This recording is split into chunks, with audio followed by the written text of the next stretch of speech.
So magandang araw kabola, sa video na ito pag-uusapan po natin ay mga ibang bagay po dito po sa ating liga kabola. Pag-uusapan natin of course po yung Robert Bolick situation ngayon sa Northport Batangbiyar, nagbabalik kabola so yan po ay mainit yung pinag-uusapan natin ng ilang taon kabola, and then pag-uusapan natin itong bagong rule na baka hindi nyo pa narinig kabola, and then of course update po patungkol dito sa sitwasyon ni Justin Brownlee ng Barangay Nebre. So hindi pa nakasubscribe, pakipindot naman po yung subscription button. So dito muna tayo may bagong rule kabola na hindi na lang isa, hindi na lang dalawa, kundi dapat 3 na po na technical fouls ang kailangan matawag sa'yo kabola before ka mapaalis ng game kabola. And looking at the reasoning behind it kabola, and mapapatanong ka na lang, meron ba silang research study na ito ay makakabuti? Kasi kumbaga ang rason lang nila dito is that may mga ibang technical fouls daw na hindi karapat-dapat na pang-ejection. Parang ganun po yung rason, kaya gagawin na lang nilang 3. Pero just imagine so what happens now, di ba? So getting 3 infraction po ng technical fouls na pang level 1 ng kabola, kahit pa nakatatlong iba't ibang player ka ng sinaktan, it means hindi ka pa rin po mapapatalsik sa laro. So I think mapapangiti-ngiti na dyan, sino si Bo Belga, Calvin Abueva, sayang wala nang JR Kenyan kabola. Again, this is a very interesting rule. Tignan natin kung ano magiging epekto niya sa game, pero there's a good chance na the real reason behind this is that gusto ulit ng PBA na may balik kahit pa paano yung counting physikalan dito po sa ating liga kabola.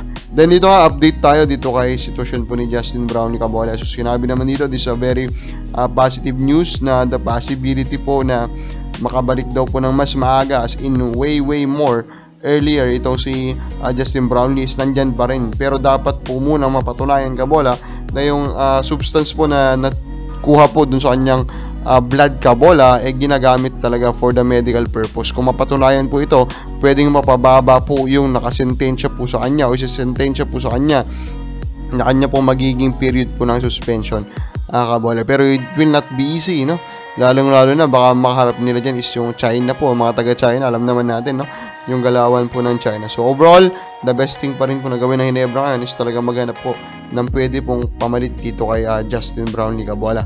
And then of course, yung sitwasyon po ni Robert Bolick kabola, hindi pa siya agad bumabalik po sa Northport. I think he's really trying to be part of another team or to push for a trade.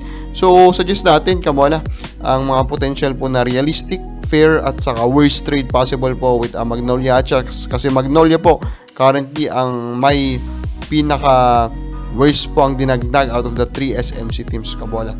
So tignan natin, the fair one will be Robert Bolick for Gio Halalon and James Lapot.